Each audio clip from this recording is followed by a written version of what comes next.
এই চারটে এইভাবে রোপণ করা ছিল। হ্যাঁ, সবচেয়ে বড় আলু এই জায়গায়, এটাকে মেপে দেখি। 1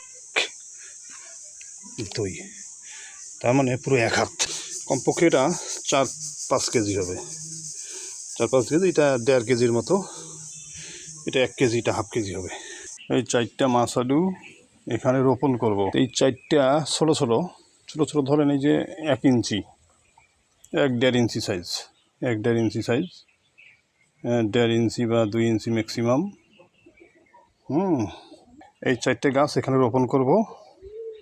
কেউ বলে এটাকে মাছ আলু, কেউ বলে পুরা আলু। এটা মাটির নিচে হয়, অনেক বড়। দর্শকবৃন্দরা, এটাকে রোপণ করব। যদি আল্লাহ যদি এটাকে সুস্থ রাখে, যদি এটা জীবিত থাকে, মরে না যায়, 9 মাস বা 10 মাস পর এটা মাটি খুঁড়ে দেখব এটা কত বড় হয়েছে। এখন তো হলো বৈশাখ মাস, বৈশাখের মাঝামাঝি চলছে। এটাকে ফাগুন বা চৈত্রি মাসে এটাকে উঠাবো। তখন এটাকে এবার ভিডিও করব, ভিডিও করে এবার দেখাবো যে এটা কি পরিমাণ যত্ন নিলে মাটির নিচে কি পরিমাণ বড় হয়। আলুর চারা 4টাকে রোপণ করলাম। এই যে এখানে একটা, এখানে একটা, এখানে একটা, এখানে একটা। এখানে মাটিটা প্রায় 2 হাত, অর্থাৎ 3 ফিট বা 3.5 ফিটের মতো গভীর করা আছে। গভীর করে মাটিটা খুব নরম করে মাটিটাকে আবার ভরাট করছি। ভরাট করে এই 4টে এই মাছ আলু বা পুরে আলু 4টা রোপণ করলাম।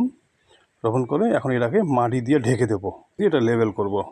গাছ 4টা রোপণ করলাম। এই যে একটা গাছ, এখানে একটা, এই যে একটা, 2টা, এই একটা, 3টে, এই যে একটা গাছ। এখানে শুধু সারের মধ্যে সার দিয়েছি শুকনা গোবর 20%। তো বৈশাখ মাসের মাঝামাঝি চলছে। আগামী ফাগুন চৈত্রি মাসে এটাকে তোলা হবে। 10-11 মাস পর এটাকে তোলা হবে। তখন বোঝা যাবে এই 4টা ছোটো ছোটো গাছ থেকে মাটির নিচে কি পরিমাণ মাছ আলু। যদি সুযোগ হয় ভিডিও করে দেখাবো।